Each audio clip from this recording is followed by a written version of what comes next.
Marcus Chen had built his entire life on certainty. Certainty in numbers, certainty in evidence, certainty in his ability to see the truth before anyone else did. That certainty had made him one of the most powerful CEOs in America. It had helped him build a $12 billion empire from nothing. And it was the same certainty that had destroyed his marriage 8 months ago. Now, standing in the doorway of a run-down diner in South Brooklyn, Marcus felt that certainty begin to crack. He hadn't planned to be there. Traffic had forced his driver off the main road, and Marcus had asked to stop for coffee, something real and strong to clear his mind after another sleepless night. The place was called Rose's Kitchen, a small, greasy diner with flickering neon lights and fogged windows, the kind of place he would normally pass without noticing. But something had made him step out of the car anyway, something he couldn't explain. The bell above the door chimed softly as he entered. Conversations faded, heads turned. His tailored suit, his polished shoes, his quiet authority made him look like he belonged to another world entirely. Marcus barely noticed them. His eyes were scanning the room automatically, not looking for anything specific, just observing, calculating, existing the way he always did. And then he saw her. She was standing near the counter with her back to him, reaching for a coffee pot. There was something familiar about the way she moved, the slight tilt of her head, the curve of her shoulders, the quiet grace in even the smallest motion. His chest tightened before his mind understood why. He knew that silhouette. He had memorized it over 3 years of marriage. His heart stopped. She turned slowly, and the world collapsed beneath his feet. It was Elena, his ex-wife. The woman he had thrown out of his life 8 months ago. The woman he had accused of betraying him. The woman he had called a whore in front of his entire security team. But that wasn't what shattered him. Elena was pregnant. Not slightly, not in a way that could be mistaken. She was visibly, unmistakably pregnant. Her belly stretched against the faded fabric of her waitress uniform, her movements careful and protective. She looked exhausted, fragile, strong, and broken at the same time. Their eyes met across the diner. The coffee pot slipped from her hand and shattered against the floor. The sound echoed through the room, but neither of them reacted. They just stared at each other. 8 months of silence collapsed into a single moment. Marcus felt like he couldn't breathe, couldn't think, couldn't move. This wasn't possible. Elena wasn't supposed to be here. She wasn't supposed to be working as a waitress. She wasn't supposed to be pregnant. She wasn't supposed to look at him like that. Her eyes held no love, no warmth, only pain, and something colder. Something final. She said his name, quietly, not with affection, not even with anger. She said it like it belonged to someone she used to know. Marcus stepped forward without realizing it. Every instinct in his body pulled him toward her, toward the life he had destroyed. "Elena," he said. Her expression didn't change. He stopped a few feet away from her, suddenly unsure of everything. He noticed the dark circles beneath her eyes, the tension in her posture, the defensive way her arm rested across her stomach, protecting the child growing inside her. His child. The thought hit him before he could stop it. "You're pregnant," he said, his voice quieter than he intended. She let out a small, humorless laugh. "Yes," she replied. Just one word, but it carried 8 months of pain. His chest tightened. "Is it—" The slap came before he could finish the question. His head turned sharply from the force of it. The sting spread across his cheek, but he barely felt it. All he saw was the tears in her eyes. "How dare you?" she whispered. Her voice broke. "How dare you stand there and ask me that?" The diner was silent around them. No one moved. No one spoke. Marcus stared at her, the certainty he had lived by beginning to fracture. 8 months ago, he had believed he knew the truth. He had believed the photographs, the emails, the evidence that proved she had betrayed him. He had believed it so completely that he never questioned it, never doubted it, never gave her a chance to explain. He had called her a whore. He had watched security drag her out of his building. He had erased her from his life. And now she stood in front of him, pregnant and alone, working in a diner that smelled like desperation. She wiped her tears angrily and stepped back. "You need to leave," she said. Marcus didn't move. "I can't," he replied. Her laugh was hollow. "You've been doing it for 8 months." The words hit him harder than the slap. "I didn't know," he said. She stared at him in disbelief. "I called you 17 times. I sent letters. I came to your office. Your assistant told me if I ever came back, you'd have me arrested." Marcus felt something cold settle in his chest. He had never given that order. He had never even known she tried to reach him. "Victoria told you that?" he asked quietly. Elena's eyes hardened. "Your precious stepsister," she said.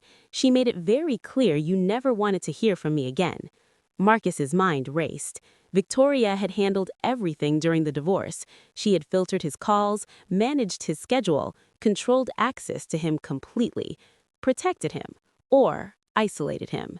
Rain began to fall outside, tapping softly against the windows.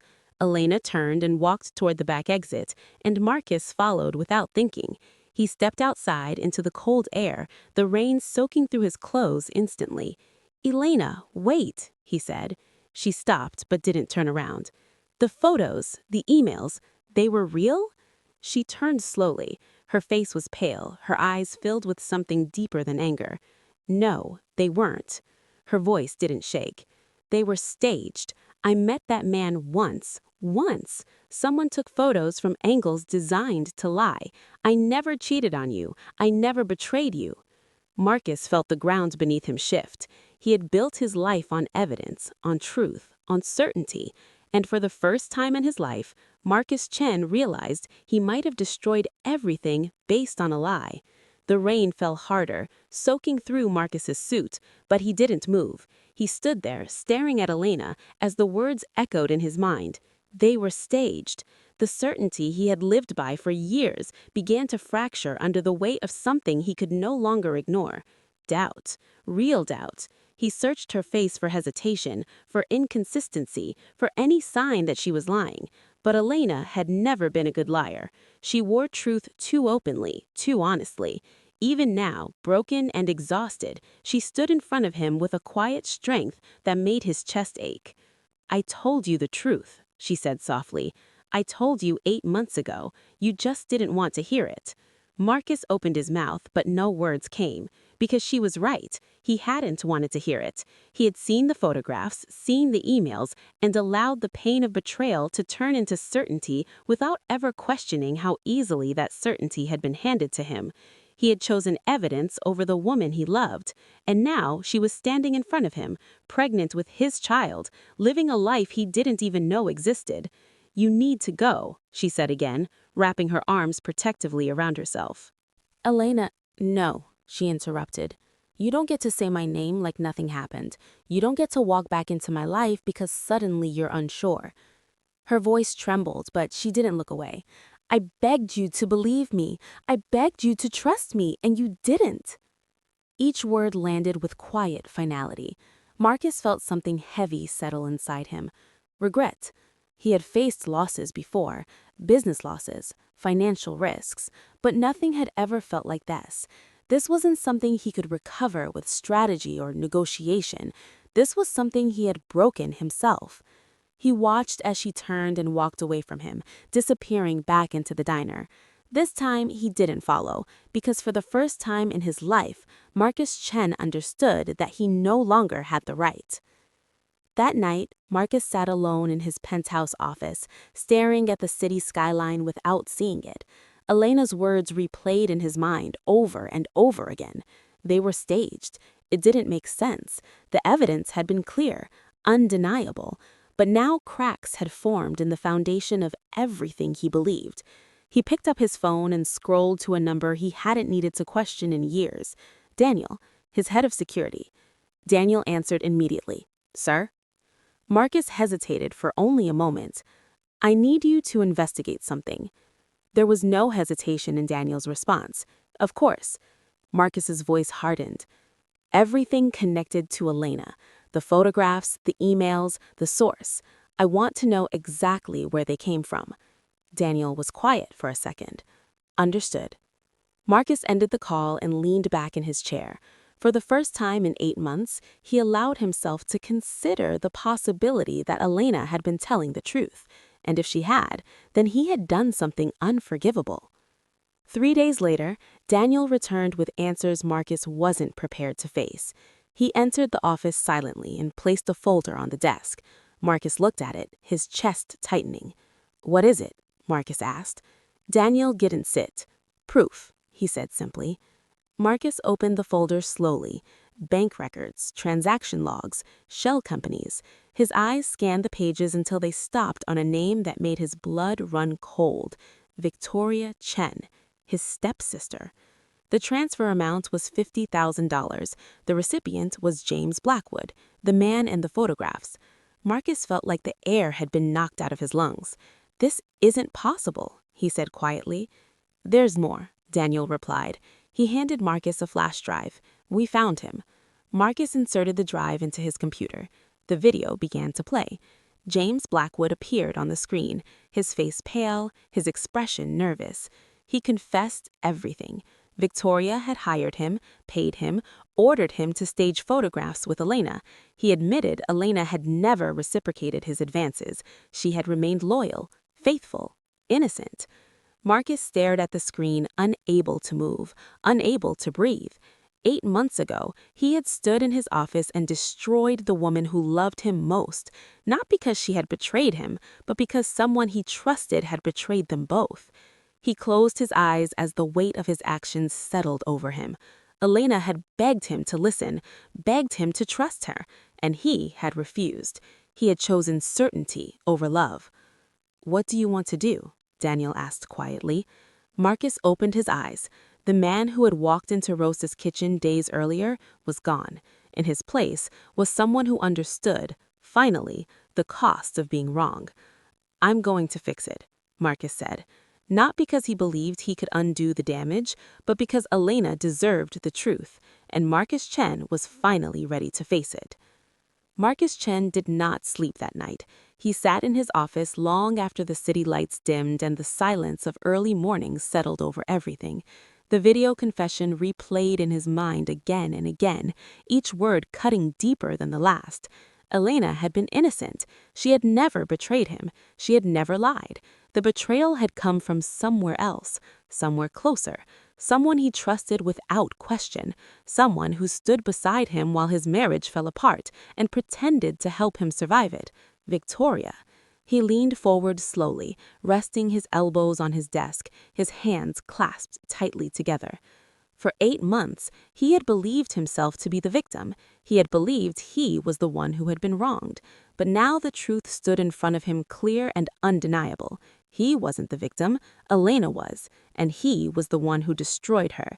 He remembered the look on her face the day he confronted her, the disbelief, the pain, the desperation in her voice when she begged him to listen. He remembered how easily he had dismissed her, how easily he had chosen evidence over the person who loved him without condition. He called her a whore. The word echoed in his mind now with unbearable weight. He had watched security escort her out of his building as if she were a stranger. He erased her from his life completely.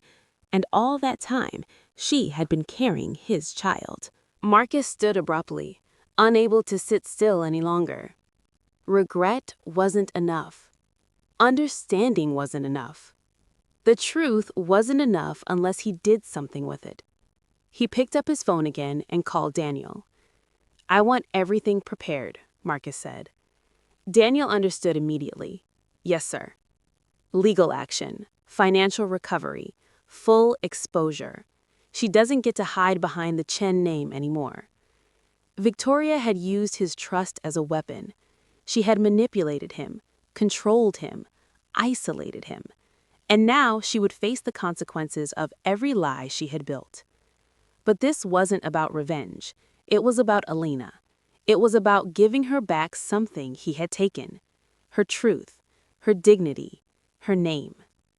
The following afternoon, Marcus walked into the Chin Industries boardroom. Every executive was already seated. Victoria sat near the center of the table, her posture confident, her expression calm. She smiled when she saw him, the same familiar smile that had comforted him during the worst moments of his life. Marcus saw it clearly now. It wasn't comfort, it was control. He took his seat at the head of the table. The room fell silent.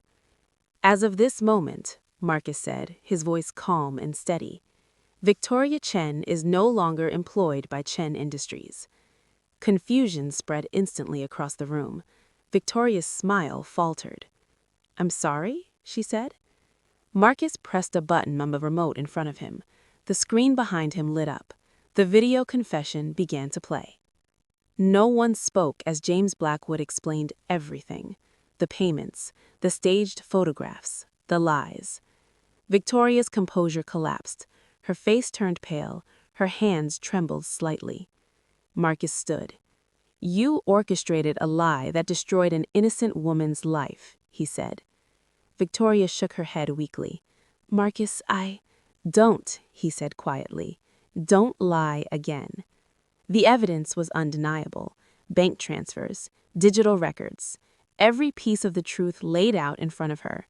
Security entered the room moments later. Victoria looked at Marcus one last time, her expression shifting from fear to anger. "She'll never forgive you," she said. Marcus didn't respond, because he already knew that might be true. She was escorted out of the room. The door closed behind her.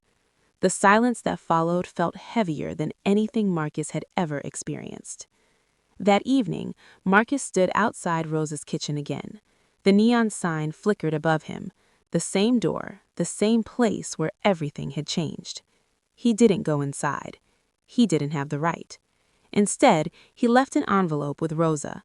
Inside were the keys to a fully furnished apartment in Elena's name. No conditions, no expectations, just a safe place for her and the child she carried. He wasn't trying to buy forgiveness. He wasn't trying to erase the past. He was trying to give her back something he had taken: choice. Because for the first time in his life, Marcus Chen understood something he had never understood before. Love was not built on certainty. It was built on trust. The truth spread faster than Marcus expected.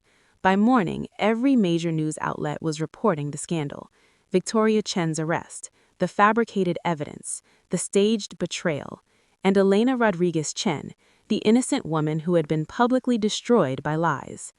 Marcus watched it unfold from his office, but he didn't feel relief. Justice did not erase guilt. It did not undo the damage he had caused. It did not do Elena back the 8 months she had spent alone, carrying his child while believing he had abandoned her completely. Elena saw it that same morning.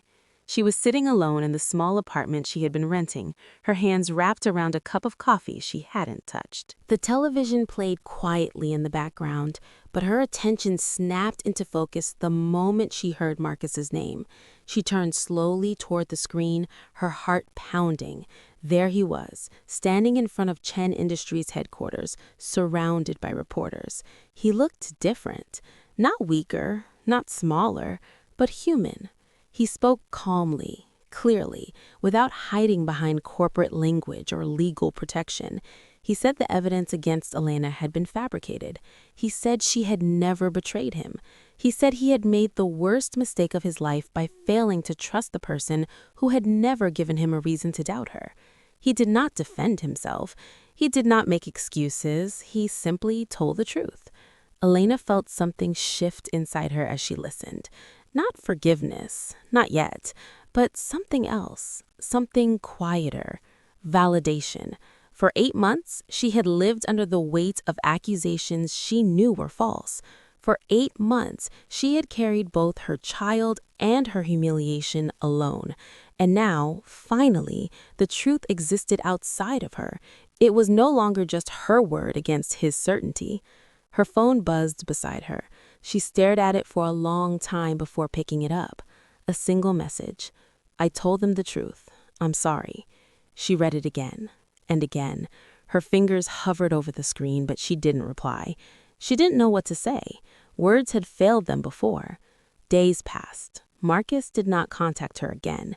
He respected her silence. He knew forgiveness was not something he could ask for. It was something he could only hope for.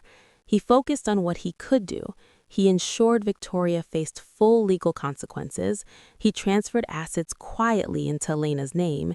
He created safeguards so no accusation would ever reach him again without independent verification. He did not do these things expecting praise. He did them because they were right. Elena moved into the apartment he had arranged, not because she trusted him, but because she needed stability for the child she was about to bring into the world. The space was quiet, safe, thoughtfully prepared in ways she had not expected.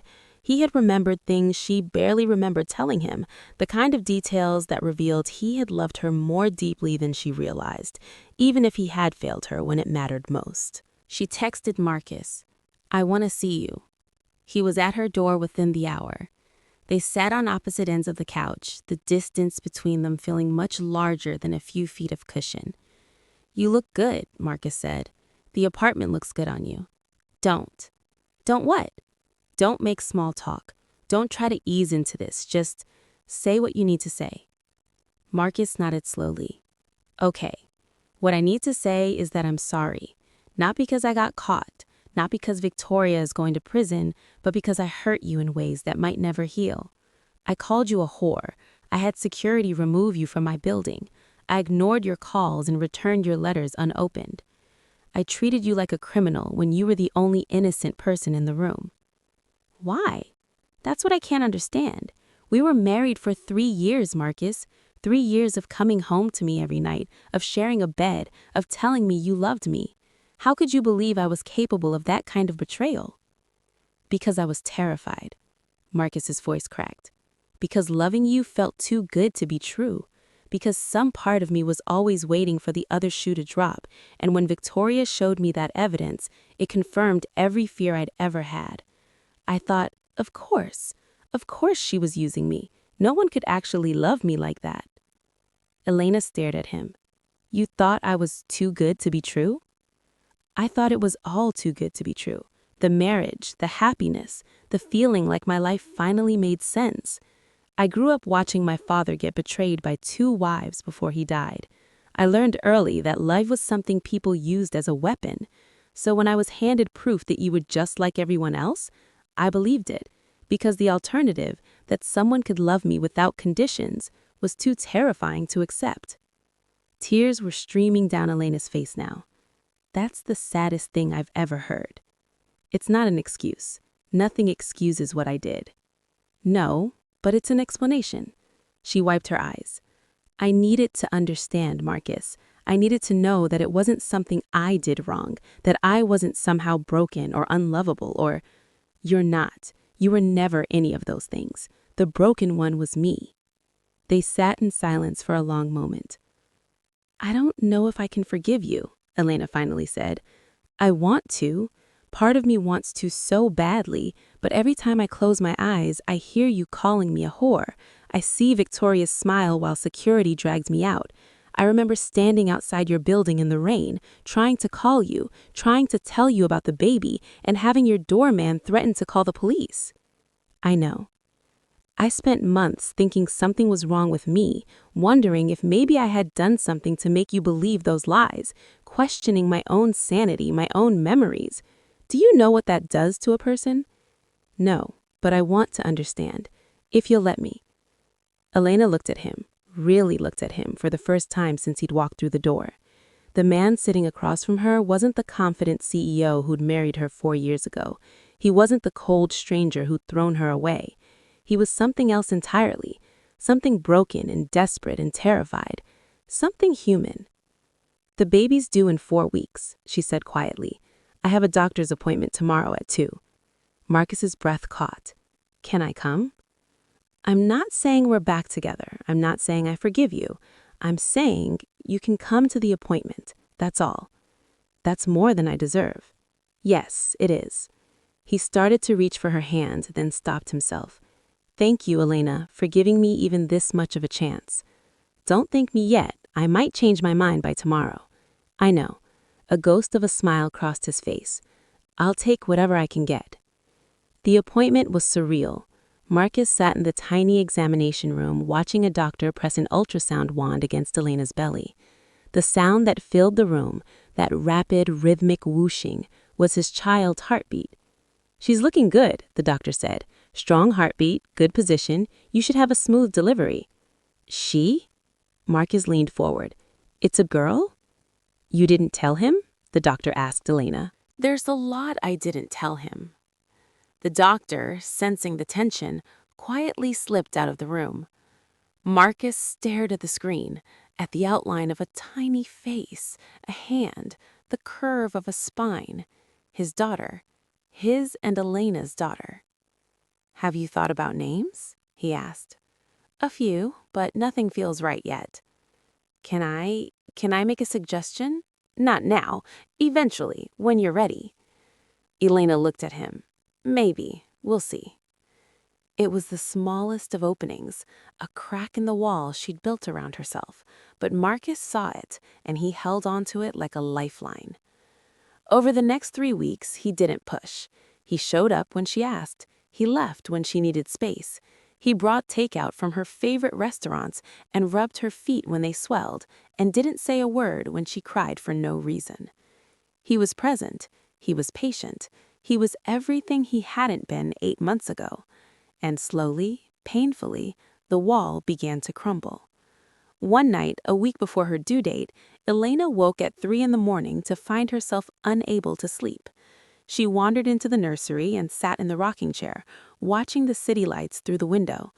Her phone was in her hand before she realized she'd picked it up. I can't sleep. Marcus's response came within seconds. Want company? She hesitated, then, yes. He arrived 20 minutes later, still in sweatpants and a rumpled t-shirt, looking like he'd barely woken up himself. You didn't have to come this fast. I wasn't sleeping either. They sat together in the nursery, Elena in the rocking chair, Marcus on the floor beside her. The city hummed quietly outside. I've been thinking, Elena said after a long silence. About what? About whether I can do this. Not the baby, I can do that, but this, she gestured between them. Us. Whether there's an us anymore, or whether there's just 2 people who happen to share a child. What do you want there to be? I don't know, that's the problem. Part of me wants to go back to the way things were, the good parts, before everything fell apart. But another part of me knows that's not possible. Too much has happened. We're not the same people we were. You're right, we're not. Marcus looked up at her. But maybe that's not a bad thing. Maybe the people we were had cracks that needed to break open before we could see them. Maybe we needed to fall apart before we could build something stronger. That's very philosophical for 3 a.m. I've had a lot of time to think. Elena reached down and took his hand. It was the first time she'd voluntarily touched him since that night in the rain outside Rose's kitchen.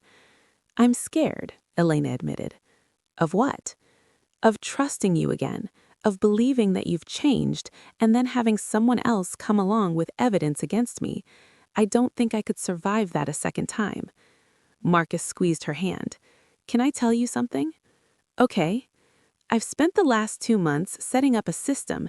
Any accusation that comes to me about anyone I love, you, our daughter, anyone, automatically triggers an independent investigation.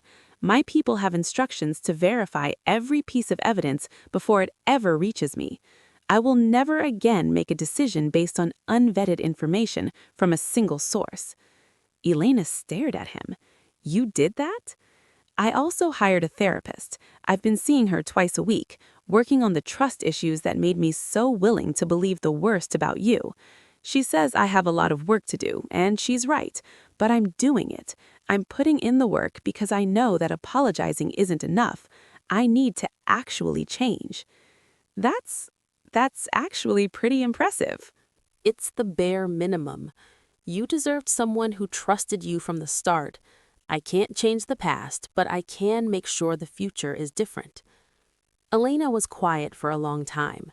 Then she said, "Her name is going to be Amelia." Marcus's breath caught. "Amelia?" "It was my grandmother's name. She raised me after my parents divorced. She was the kindest person I ever knew." Elena smiled softly. "I want our daughter to have that kind of kindness in her name." "Amelia Chen. It's perfect." "Not Chen. Rodriguez. At least for now." Marcus nodded. "That's fair. I'm not saying never. I'm saying not yet. There's still too much I'm not sure about." "I understand." "But Marcus," Elena looked at him with something that might have been hope, "I'm willing to try, to figure out what we are now, to see if there's something worth building. I'm not saying I forgive you. I'm not there yet. But I'm saying I'm open to the possibility. Eventually." Marcus brought her hand to his lips and kissed it gently. "That's more than I ever dared to hope for." "Good. Keep your hopes low. It'll make the disappointment easier if this doesn't work." "And if it does work?" Elena allowed herself a small smile. "Then I guess we'll both be surprised."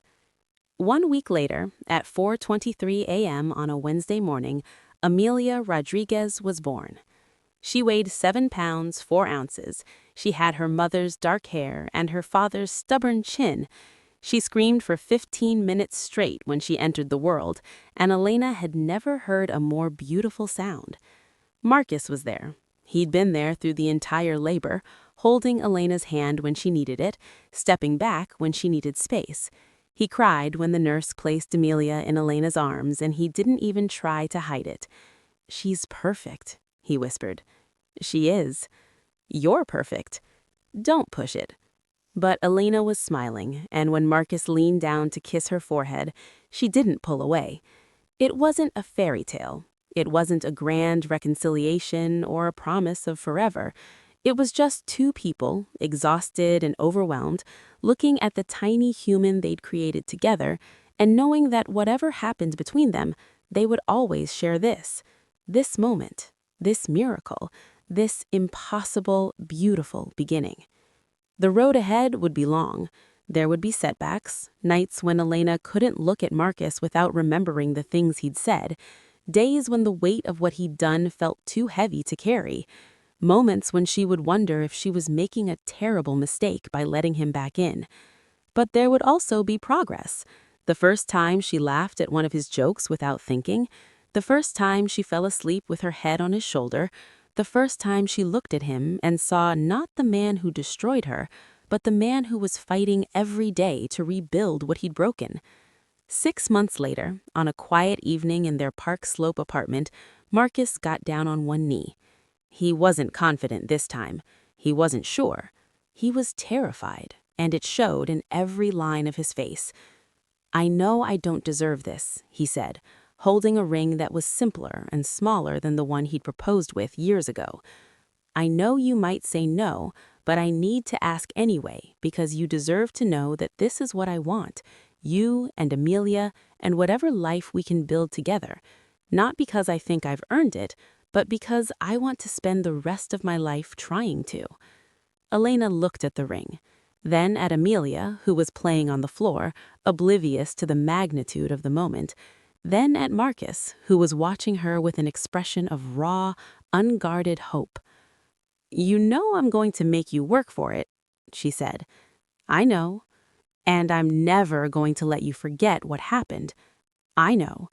And if you ever make me feel the way you made me feel in that office, I will take Amelia and I will disappear, and you will never find us. No matter what evidence anyone shows you, no matter how convincing it looks, you come to me first, always, forever, no exceptions. I promise, on my life, on our daughter's life, always." Elena held out her hand. "Then yes. But Marcus." "Yes? This is your last chance. There won't be another one." "I know." He slipped the ring on her hand with trembling hands. "I won't waste it." She pulled him up and kissed him, really kissed him for the first time in over a year. It wasn't perfect. It would never be perfect. The scars of what had happened would always be there, faded but visible, a reminder of how fragile trust could be. But it was real. It was honest. It was two people who had broken each other, choosing to heal together. And in the end, that was the only kind of love that lasted. Not the fairy tale kind, not the effortless kind, the kind that had been through fire and come out the other side. Burned but still standing, changed but still together, imperfect but finally, truly earned. If this story touched you, take a moment to like, subscribe, and share your thoughts in the comments. Your support helps bring more powerful stories like this to life, and you never know which story might stay with you long after it ends.